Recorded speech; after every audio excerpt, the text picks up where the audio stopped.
अगर हमारे अंदर प्रेम नहीं है तो हम ठन ठनाती हुई झांझ हैं, पीतल के बर्तन है जो आवाज निकाल सकते हैं लेकिन जीवन नहीं दे सकते। हमारे बच्चे जिनको मां बहनें मार देती हैं अपने गर्भावस्था में, जिनको हम बोलते हैं भ्रूण हत्या, अगर हमारे किसी भाई या बहन ने अगर भ्रूण हत्या की है कभी, आपके बच्चे, आपके बेटे, कोई भी हो, आपके भाई आपको मिलेंगे जब किसी को शुभ समाचार सुनाते हैं। लेकिन स्वर्ग में जाने के बाद आप क्या करेंगे मुझे बताइए?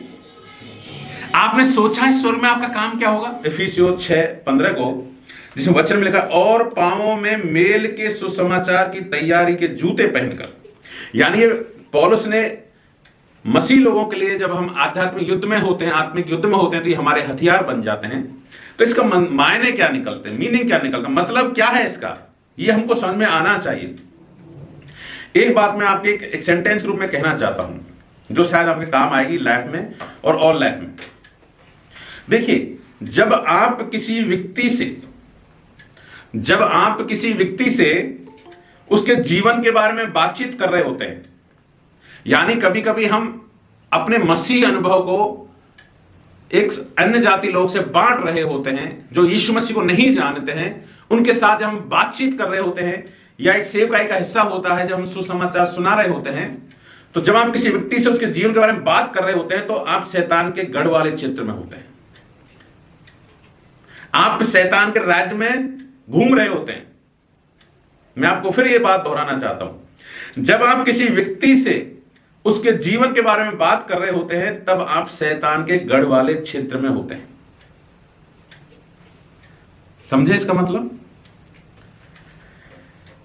जब भी हम किसी सामान्य व्यक्ति से प्रभु की वचन की बात करते हैं, अपनी गवाही की बात करते हैं, यीशु मसीह के बारे में कुछ बताना चाहते हैं, हम मसीह क्यों बने इसके बारे में कुछ बताना चाहते हैं, और एक सामान्य व्यक्ति के बारे में जानना चाहते हैं, भाई तुम क्या करते हो, तुम्हारे जीवन में क्या है, प्रॉब्लम क्या है, समस्याएं क्या हैं, जब आप ऐसी बात कर रहे हैं तो ये समझिए कि आप शैतान के राज्य में हैं। अब आप शैतान के, ऐसे समझिए भारत के बॉर्डर से निकलकर आप पाकिस्तान के बॉर्डर में चले गए। समझने के लिए मैं कह रहा हूं, आप अपने राज्य से दूसरे राज्य में चले गए हैं। अब अगर आपके पास हथियार नहीं होंगे, आपके पास में ये सामर्थ्य हथियार नहीं होंगे जो परमेश्वर ने वचन में बताए हैं, तो आपकी हालत क्या हो सकती है, ये मैं कहना चाहता हूं। आप जूते कब पहनते हैं? आप जूते कब पहनते हैं? अभी आपने जूते पहन रखे हैं क्या? आप घर में घूमते हैं तब जूते पहनते हैं क्या?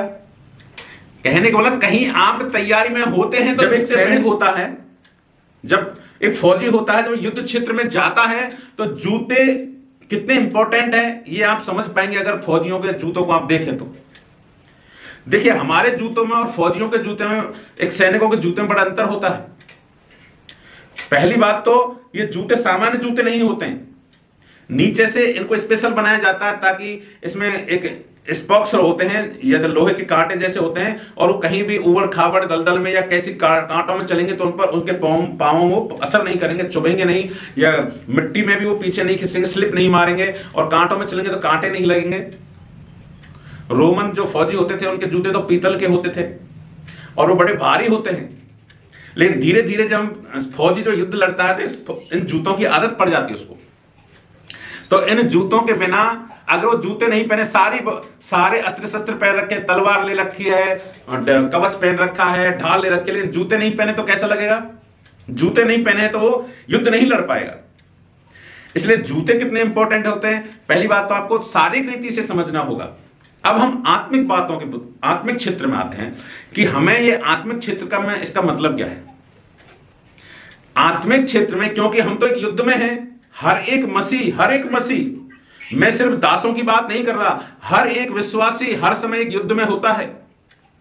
अब युद्ध में लड़ने के लिए आपको हर समय तैयार भी रहना पड़ता है। एक बात मैं बार बार कहता हूं कि आप सो रहे होते हैं, आप खाना खा रहे होते हैं, लेकिन शैतान ना तो सोता है और ना आपकी तरह खाने में अपना समय देता है।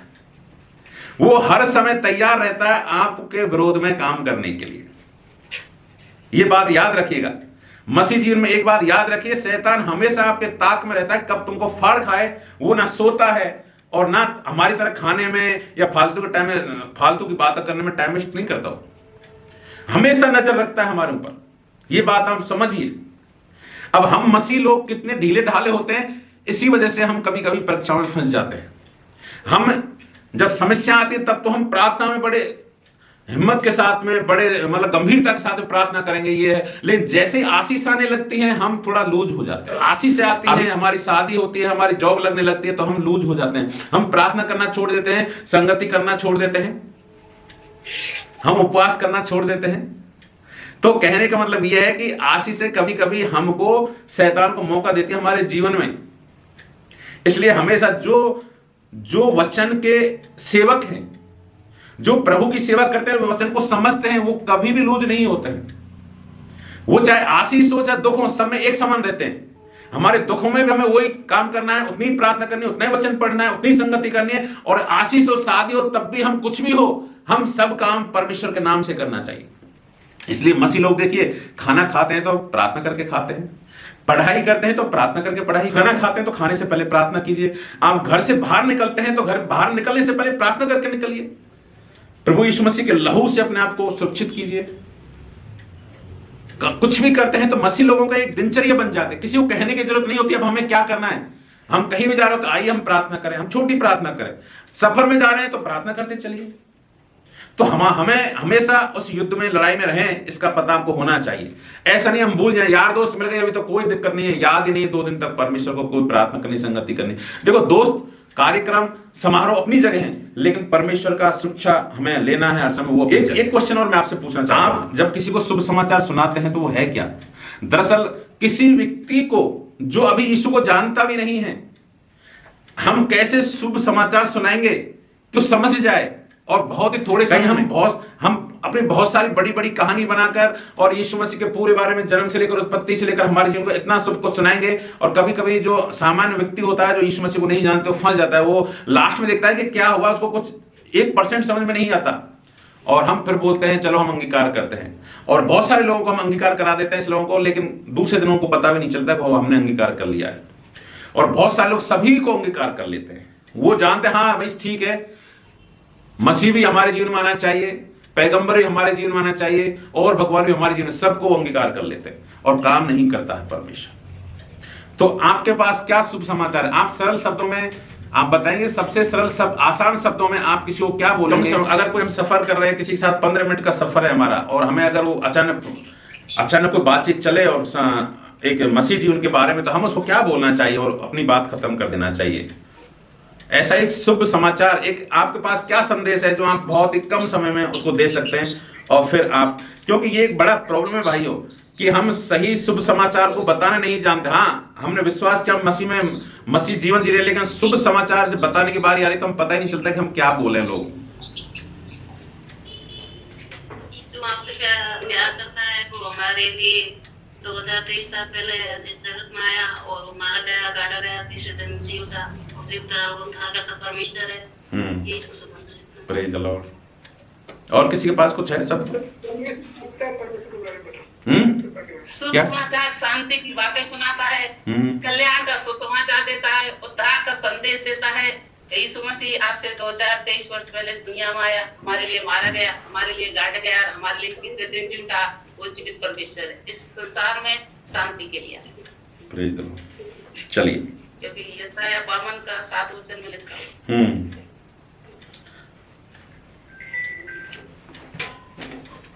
चलिए देखिए, मैं आपसे एक शब्द में कहना चाहता हूं। देखो बहुत सारी बात यीशु मसीह के बारे में पूरी बाइबल है ना। वो हमारे लिए उसने जान दी, मार गया, गाड़ गया, 3 जिंदा, फिर अभी जी आने वाला है, बहुत सारी बातें हैं। लेकिन किसी व्यक्ति को हम अगर बोले तो एक शब्द में, जो मैंने अभी सीखा, मैंने भी सीखा है, मैं भी नहीं जानता सारी चीजों को, लेकिन मैं जैसे जैसे पढ़ता हूं, कुछ चीजों को खोजता हूं, तब मुझे भी सीखने को मिलता है। मैं भी जब पढ़ा, मैंने देखा इस बात को, तो मुझे भी वास्तव में पता चला कि हाँ देखो, कुछ एक चीज के पीछे बहुत सारी कहानी होती है। कभी कभी कहानी बताने की जरूरत नहीं होती है, हमें समय नहीं होता कि हम उसको इतना सब कुछ बता दें। तो एक शब्द में जो मैं सीख पाया हूं कि एक व्यक्ति को अनंत जीवन के लिए यीशु मसीह पर विश्वास करना चाहिए। बस ये एक लाइन काफी है किसी के बोलने के लिए। एक व्यक्ति को अनंत जीवन के लिए मैं क्या करूं? एक क्वेश्चन बाइबल में भी है कि नहीं है? हे गुरु, अनंत जीवन पाने के लिए मैं क्या करूं?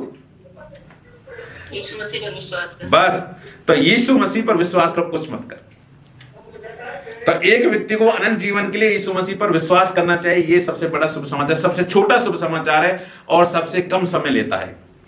अब जब परमेश्वर का बीज काम करते, ये वचन है, ये वचन है पूरा। अब जब बीज अपना काम करेगा और बीज जब जाएगा तो सोचेगा इस बारे में कि यीशु मसीह पर विश्वास करूं तो अनंत जीवन पाऊंगा मैं। और ये जैसे बीज काम करेगा, वो खोजने लगेगा, फिर संगति खोजेगा, फिर लोग खोजेगा, फिर धीरे धीरे जानने की कोशिश करेगा। तो एक सबसे छोटा शुभ समाचार जो उसको आप बोल सकते हैं हर एक व्यक्ति को।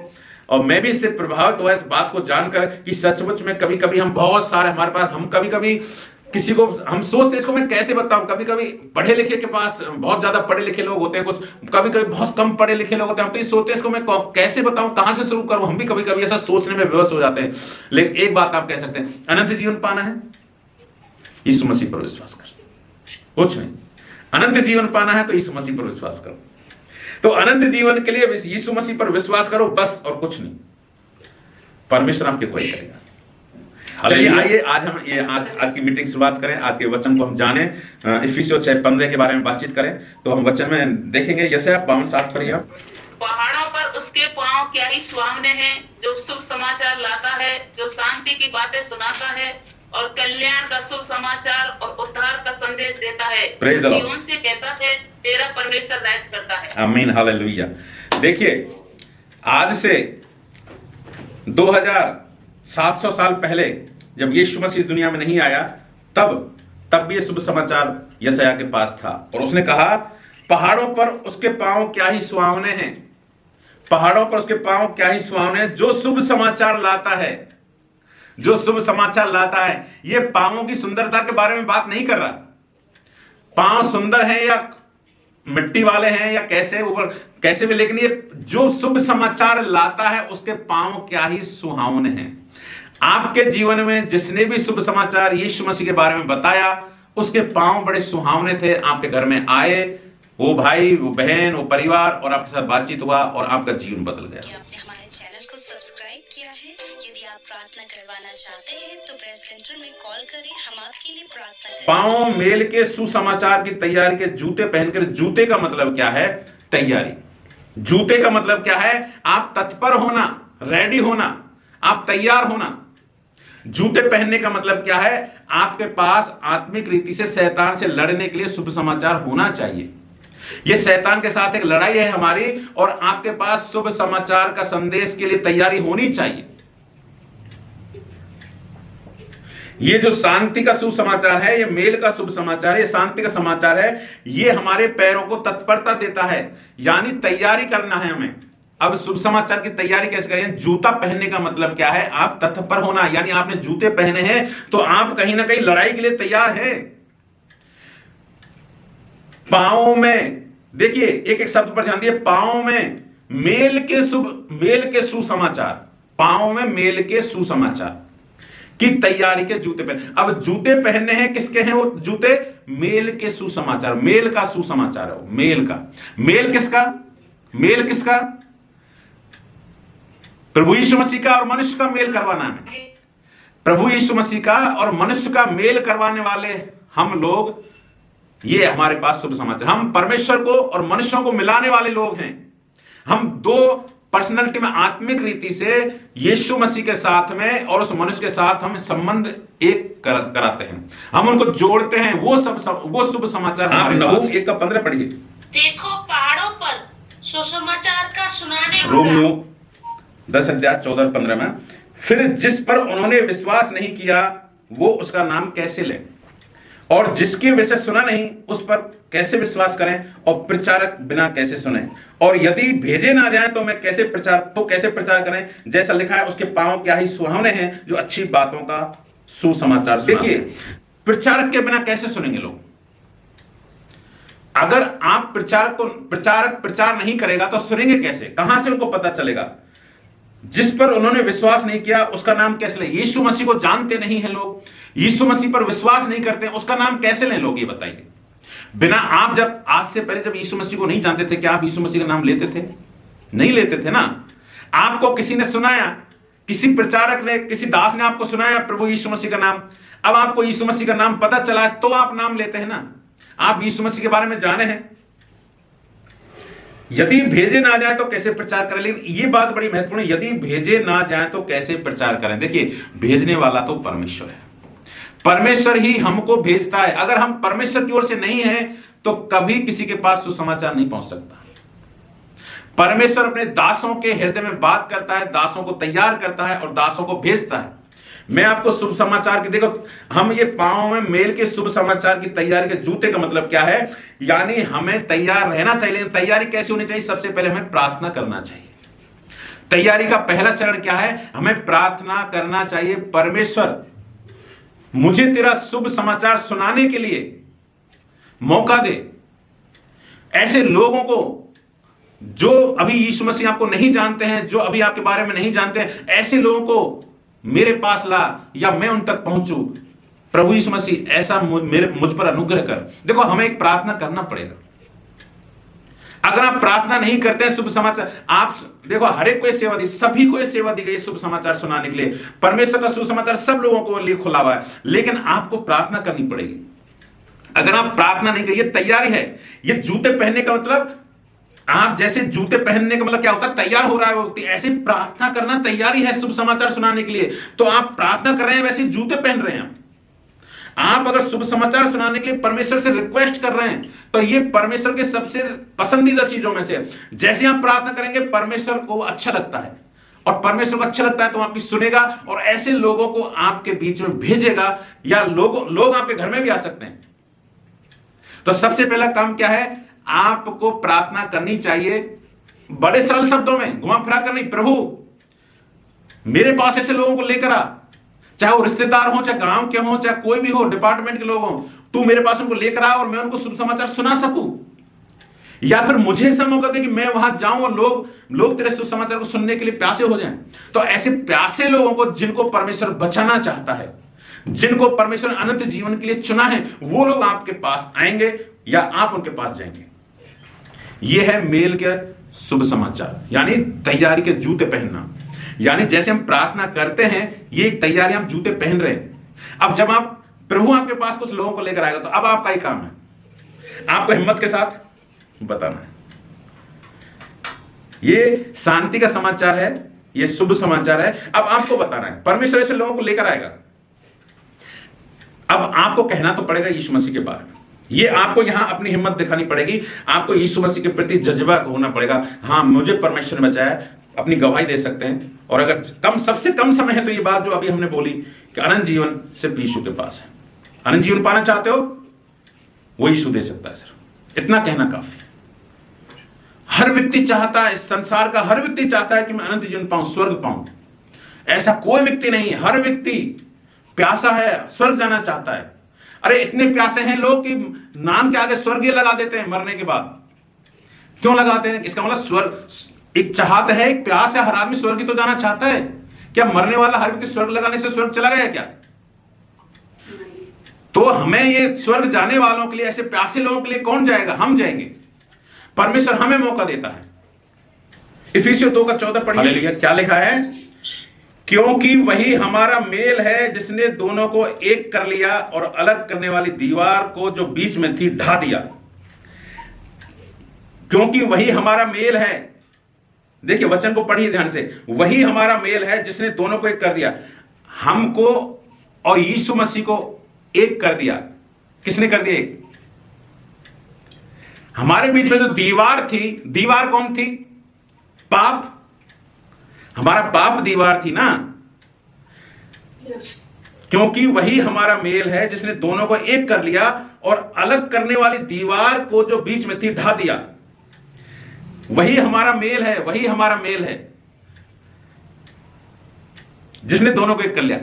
यीशु मसीह को हमको एक करने के लिए कौन सी चीज है जो हम एक हो गए?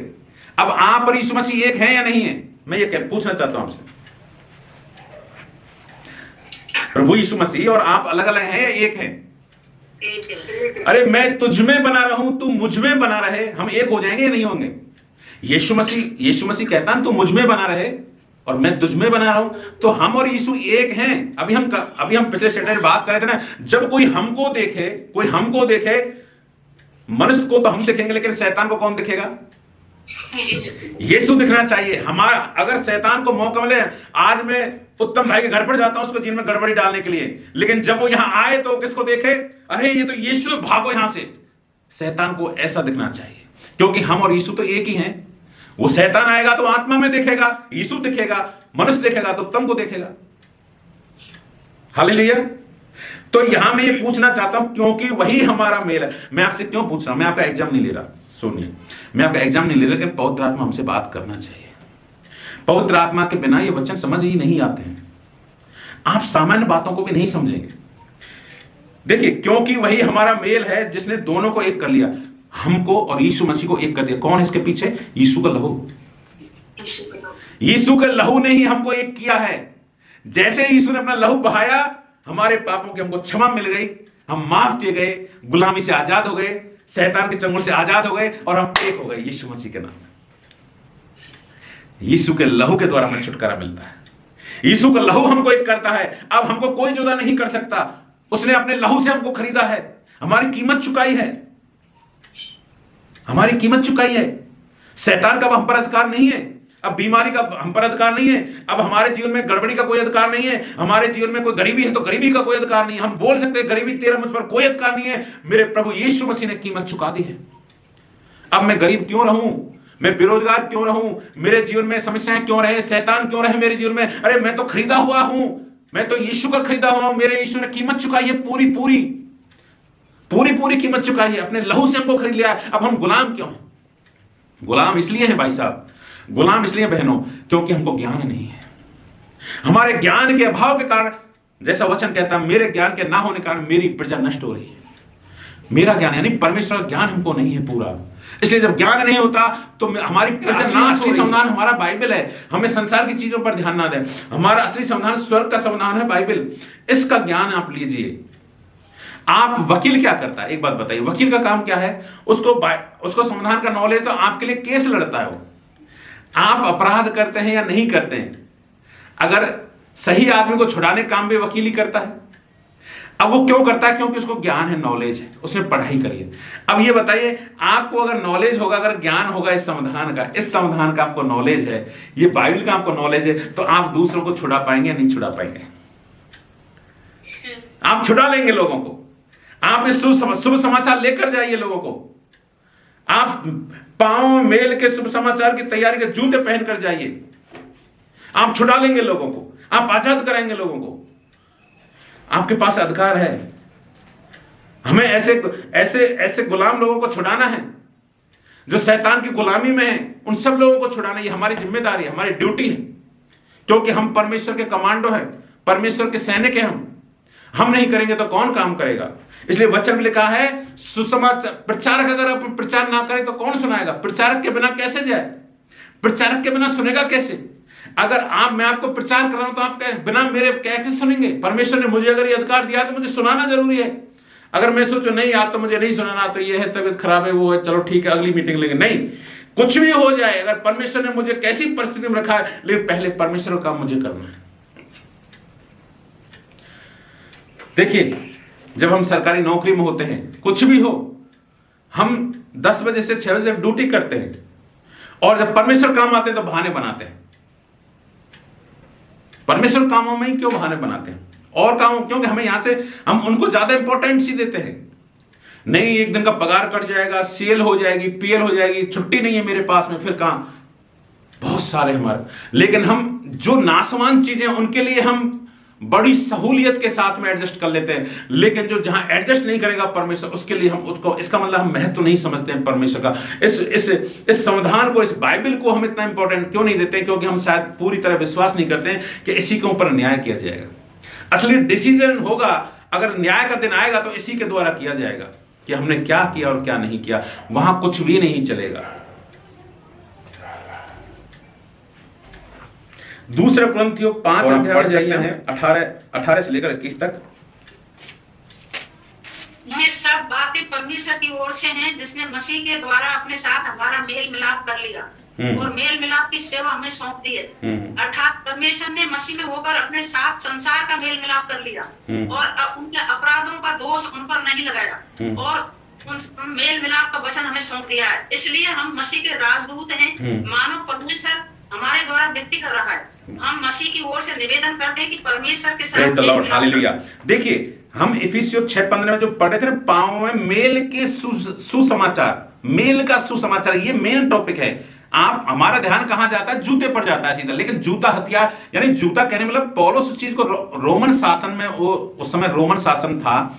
रोमन सैनिक जो बड़ी अनुशासन के साथ युद्ध लड़ते थे, रोमी जो सैनिक थे ना, आज भी उनका दुनिया में नाम है। इसलिए तो युद्ध जीते थे रोमी सरकार ने। हिटलर ने इसलिए तो पूरी दुनिया पर राज्य किया, सिकंदर ने इसलिए तो पूरी दुनिया में राज्य किया कि रोम का जो शासन था, फौजी थे, वो बड़े अनुशासन के साथ लड़ाई लड़ते थे। तो पौलुस ने उनके जूते को देखा कि जूते कैसे पहनते हैं, ये कैसे, तो उन जूतों के आधार पर हमारा जूता क्या है, हमारा मसीह लोगों का जूता क्या है, ये एक सीधा क्वेश्चन आता है कि आपका जूता क्या है, आत्मा में आपका जूता क्या है। आपका जूता है शुभ समाचार, और उस शुभ समाचार को सुनाने के लिए आपको तैयारी करनी पड़ती है।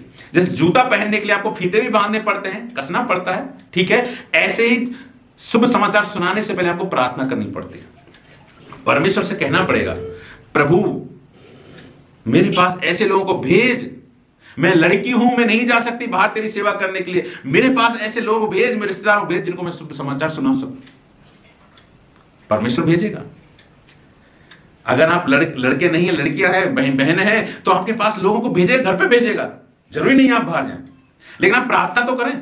यह है तैयारी, यह है जूता पहनना, तैयारी, जूते पहनने की तैयारी, शुभ समाचार सुनाने की तैयारी। तो मेल का शुभ समाचार सुनाना आपको। अब जब लोग आपके पास में आएंगे, कोई भी आए, तो उसको अब यीशु मसीह के बारे में और उसके बारे में बताना है कि तू और प्रभु यीशु मसीह कैसे एक है, और तू स्वर्ग कैसे जा सकता है, अनंत जीवन कैसे पा सकता है, वो सिर्फ यीशु मसीह है।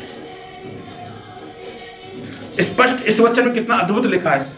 देखिए 5:18 से, अभी बहन ने पढ़ा हमारे बीच में, ये सब बातें परमेश्वर की ओर से हैं, जिसने मसीह के द्वारा जिसने मसीह के द्वारा अपने साथ हमारा मेल मिलाप कर लिया। यह सब प्रभु की एक योजना है। बिना परमेश्वर की योजना के हम इधर मसीह के साथ नहीं जुड़े हैं। और मेल मिलाप की सेवा, अब देखो मेल मिलाप कर ही लिया, मेल मिलाप हमारा ही नहीं किया, बल्कि हमें एक सेवा भी दे दी है। अब हमें एक सेवा भी दे दी। आप और यीशु मसीह तो एक हो गए हैं, लेकिन अब आपका काम यहां से चालू होता है। बहन और भाई, मैं आपको एक कहना चाहता हूं, आप स्वर्ग सब जाना चाहते हैं, नहीं जाते? आप जाना चाहते हैं, नहीं जाना चाहते? सभी जाना चाहते हैं ना, सब जाना चाहते हैं, कौन नहीं जाना चाहता? लेकिन स्वर्ग में जाने के बाद आप क्या करेंगे, मुझे बताइए। आपने सोचा है स्वर्ग में आपका काम क्या होगा? आप वहां गीत गाएंगे, आप क्या खाना खाएंगे या सोएंगे, क्या करेंगे? मैं आपको बता दूं क्लियर शब्दों में, यहां से ज्यादा हमें काम करना पड़ेगा। हम 1 मिनट भी फ्री नहीं बैठेंगे स्वर्ग में। मैं आपको क्लियर बता दूं, 100%, 100% मैं जानता हूं इस बात को कि स्वर्ग में हमारी ड्यूटी, हमारे काम बढ़ जाएंगे। हमें पूरी धरती के लिए भी सेवा करनी पड़ेगी। अभी अचानक आप स्वर्ग में जाएंगे, आपको पता चलेगा ओ मेरा भाई एक परेशानी में, आपको परमेश्वर भेजेगा, जा बचा उसको। स्वर्गदूतों के समान हम आएंगे, उसकी सुरक्षा करेंगे, शैतान के लोगों से, संसार के लोगों से सुरक्षा करेंगे, हम उनको बचाएंगे, एक जगह से दूसरी जगह एरिया की तरह ले जा सकते हैं हम। आपने अगर वो कहानी पढ़ी हो पाकिस्तान की मरियम बहन की, तो जब उसको टैक्सी नहीं मिली थी रात को 11-12 बजे, हे प्रभु कौन मुझे कहीं, एक महिला हूं, एक बहन, एक बेटी हूं, तो मुझे को कहीं मेरे जीवन को, अस्तित्व को ना लूट ले। परमेश्वर ने पतरस को भेजा टैक्सी लेकर, और टैक्सी लेकर आया, उसको स्टैंड पर छोड़ा और किराया देने लगी। जब उसने हाथ बढ़ाया तो लिखा होता सोने के अक्षरों में पतरस। जिन बहनों ने पढ़ा है तो आपको पता होगा, आपकी सेवा बढ़ेगी।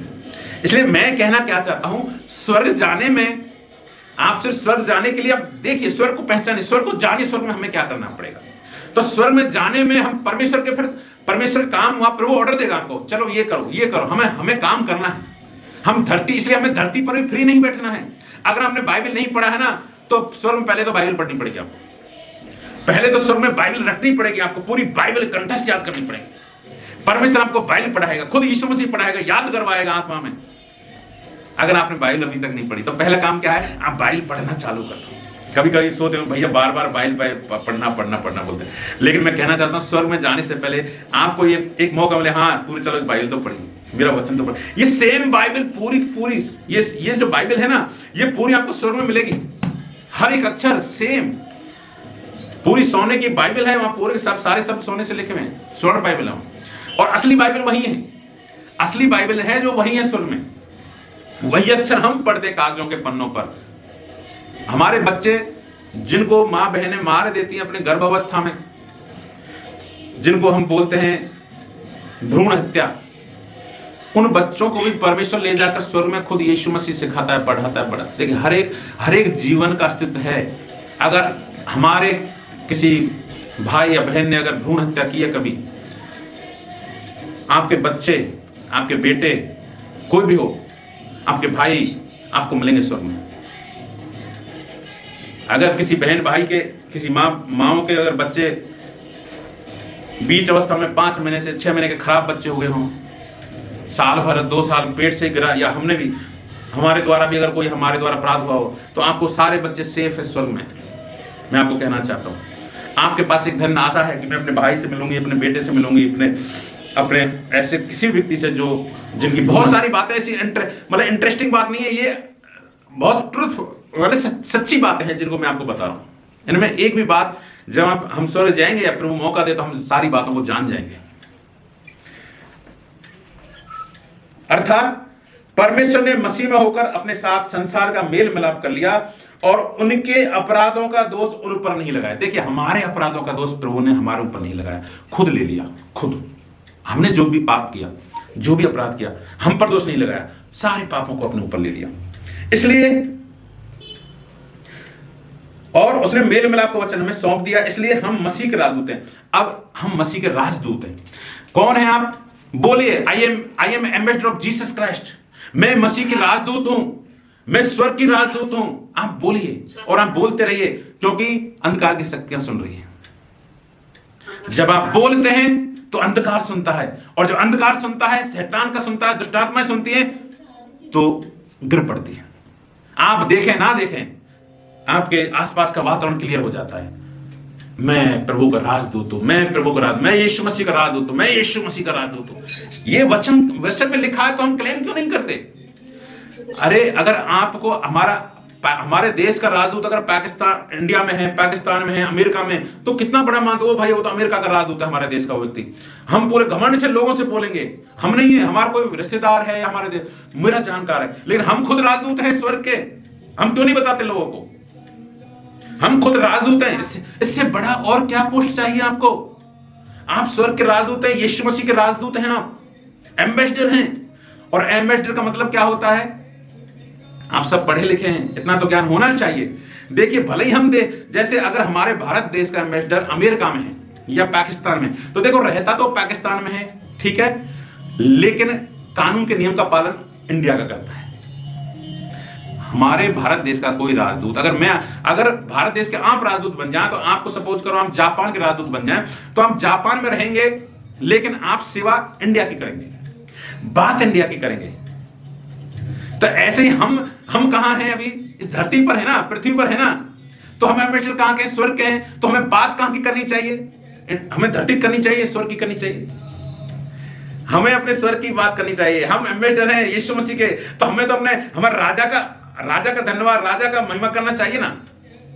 अगर हमारे देश का प्रधानमंत्री मोदी है, और अगर मैं एम्बेसडर हूं और मैं पाकिस्तान में जाके मोदी की पढ़ाई ना करूं और मैं वहां के प्रधानमंत्री की पढ़ाई करूं, वहां के प्रधानमंत्री को बड़ा बोलूं, तो मुझे राजदूत के पद से हटा दिया जाएगा, बर्खास्त कर दिया जाएगा और मुझे अरेस्ट कर लिया जाएगा। तो हम प्रभु यीशु मसीह के राजदूत हैं, तो हमें हमारे राज्य के राजा की पढ़ाई करनी चाहिए। तो हमारा राजा कौन है? यीशु मसीह, वही तो स्वर्ग का राजा है। उसी के बारे में हमें बात करना है, उसी के बारे में, हमें दूसरी बात करनी नहीं है। और जब हम उसको पकड़े रहेंगे तो हमारा सारा खर्चा, हमारा जीवन यापन की चिंता हमारे उस देश को होती है। अरे भाई, भारत देश का अगर राजदूत है तो उसको पगार भी तो भारत देश ही देगा, उसके परिवार के पालन पोषण भी तो भारत देश ही करेगा। तो ऐसे हम स्वर्ग के राजदूत है, तो हमारी चिंता भी तो परमेश्वर करेगा, हमारे परिवार का पालन पोषण भी स्वर्ग करेगा, हमें नौकरी भी देगा है तो स्वर्ग पगार देगा, तो स्वर्ग देगा हमें जो कुछ देगा स्वर्ग देगा। हम यहाँ के लोगों से क्यों आशा करते हैं? हमें यहाँ धरती के लोगों से आशा नहीं करनी है। हालेलुया। प्रकाशित 12:11 पढ़िए। वो मेमने के लहू के कारण और अपनी गवाही के वचन कारण उस पर जयवंत। हम कैसे जयवंत हो? शैतान पर जय कैसे पाई हमने? यीशु मसीह के लहू के द्वारा और अपनी गवाही के द्वारा। हम दो चीजें महत्वपूर्ण है इसमें, यीशु मसीह का लहू और हमारी गवाही। यीशु मसीह का लहू और हमारी गवाही। यीशु मसीह के लहू से हम आजाद होते हैं और हमारी गवाही के द्वारा लोगों के जीवन को बदलते हैं, लोगों को मेल मिलाप करते हैं। तो हमें ये दो बात महत्वपूर्ण रूप से याद रखनी है कि हम गवाही बोलना है, हमें अपने परमेश्वर ने मुझे कैसे बचाया, मेरे जीवन में कैसे काम किया, और यीशु मसीह के लहू के द्वारा हमारा छुटकारा हुआ है। तो ये दोनों चीजें हमें शैतान पर जयवंत करती है। शैतान हारता है जब हम बोलते हैं यीशु मसीह के लहू की जय, तो पूरा शैतान, पूरा साम्राज्य, उसका पूरा नरक गिर जाता है। यीशु मसीह के लहू की जय, यीशु मसीह के लहू की जय। जब हम जैसे ही बोलते हैं, आवाज जहां तक जाती है, शैतान का सारा साम्राज्य गिर जाता है पूरी तरह। और हम जैसे गवाही सुनाते हैं लोगों को, दूसरों को, जब भी आप अपने बारे में गवाही सुनाते हैं, आप शैतान को हराते हैं, हराते हैं, हराते हैं। आपको शैतान को हराना है तो अपनी गवाही बताना चालू कर दो, चाहे यूट्यूब पे बताओ, चाहे लोगों को बताओ, चाहे अखबार में छपाओ, लेकिन आपकी गवाही जाएगी, शैतान हारेगा, हारेगा, हारेगा 100%। वो हारा हुआ है पहले से। लेकिन दो चीजें बहुत महत्वपूर्ण है, आप हमेशा यीशु के लहू में ठक्कर रहिए, हमेशा यीशु के लहू की जय बोलते रहिए और अपनी गवाही बताते रहिए अपने परिवार में, अपने रिश्तेदारों, अपने गांव में, अपने जहां जॉब करते हैं, जहां रोजगार करते हैं, जहां नौकरी करते हैं, जब समाज में रहते हैं, सबको अपनी गवाही सुनाते रहिए। शैतान उसी समय हार जाता है पूरी तरह, और जो आत्मा उसके कैद में है वो छूट जाती है। वो मेमने के लहू के कारण, अपनी गवाही के वचन कारण उस पर जयवंत हुए और उन्होंने अपने प्राणों को प्रिय ना जाना, यहां तक कि मृत्यु भी सह ली। और जब हमारे जीवन में ये काम करता है तो हम अपने प्राणों को भी प्रिय नहीं जानते। हम जानते हैं जितने भी प्रभु के चेले थे, प्रेरित थे, और अब तक बहुत सारे लोग शहीद हो चुके हैं प्रभु यीशु मसीह के लिए, उन्होंने अपने प्राणों की कभी भी परवाह नहीं की। वो इस बात में खुश होते हैं कि मेरा प्राण जाए तो यीशु मसीह के लिए जाए, मुझे अपने प्राण देने पड़े तो यीशु मसीह के लिए दूं, तो इससे बड़ी खुशनसीबी मेरे लिए कभी कुछ नहीं होगा। क्योंकि परमेश्वर के लिए प्राण देने पर हमें अनंतकालीन राज्य में हमें शहीदों का दर्जा मिलेगा। शहीदों का दर्जा कहने का मतलब, आप अगर स्वर्ग के बारे में जानते हैं तो यीशु मसीह के सबसे करीब रहने का मौका मिलता है। तो हमें किस बात के लिए तैयार रहना चाहिए? प्रलोभन के लिए तैयार रहना चाहिए। नहीं, प्रलोभन, शैतान आपको लालच देगा, प्रलोभन देगा। अरे क्या रखा है, क्योंकि मसीह में शैतान ने यीशु मसीह को भी तो लालच दिया था। परीक्षा हुई थी, मैं पूरा संसार का सारा धन दे दूंगा, तू मेरे पैरों में गिर जा। वही लालच हमें दिया जाएगा, वही प्रलोभन हमें दिया जाएगा। हमारे सामने परीक्षा आएंगी, परीक्षण में हमें लालच दिया जाएगा, आपको भी लालच दिया जाएगा, और हमेशा हमारे जीवन में परीक्षाएं आती रहेंगी। और हमें तैयार रहना सुसमाचार सिखाने के लिए। अगर आप मसीह के सच्चे सेवक हैं, मसीह के सच्चे बेटा बेटी है, तो आपको जो आपने सीखा है वही दूसरों को सिखाने के लिए तैयार रहना है। अगर मैं आपको सिखा रहा हूं तो ये प्रभु के सुसमाचार की तैयारी के मेल के जूते हैं, तैयारी के जूते हैं।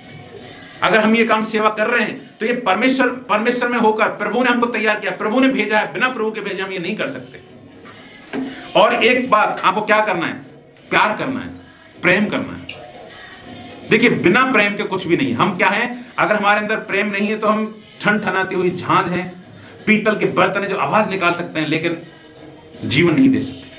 इसलिए हम कुछ भी करें लेकिन हमारे अंदर प्रेम होना चाहिए। एक बात याद रखें, फिर से मैं कहना चाहता हूं, जब आप किसी भी अविश्वासी से, किसी ऐसे अविश्वासी व्यक्ति से जब उसके जीवन के बारे में बात कर रहे होते हैं तो आप शैतान के राज्य में घूम रहे होते हैं। इसका मतलब यह है कि शैतान अब परेशान हो रहा है, शैतान को आप भाला चला रहे हैं। अब आपको पूरी तरह तैयारी में होना चाहिए। कभी कभी हम लोगों से बात करते ना कि क्या प्रॉब्लम है, कैसे हुआ जीवन में, ये सब गड़बड़, यानी आप शैतान के राज्य में घूम रहे हैं। मैं आपसे क्यों कह रहा हूं? क्योंकि किसी व्यक्ति से संभल कर बात करिए। जब आप बात करते हैं यीशु मसीह में, तो आपको पूरी तरह तैयार रहना चाहिए युद्ध के लिए, फाइटिंग के लिए तैयार रहना। यीशु मसीह में प्रार्थना आपका होना चाहिए, वचन में मजबूत होना चाहिए। आप वचन से बात किया करो। जब भी शुभ समाचार सुनाते हो, वचन पहले बोलो, क्योंकि वचन ही काम करेगा, हमारी बातें काम नहीं करेंगी। आपने अगर वचन बोल दिया, काम करेगा। तो अनंत जीवन के लिए यीशु पर विश्वास करो, बस, और कुछ मत करो। एक शब्द इतना छोटा, ये पूरे जीवन को बदल देता है। हालेलुया।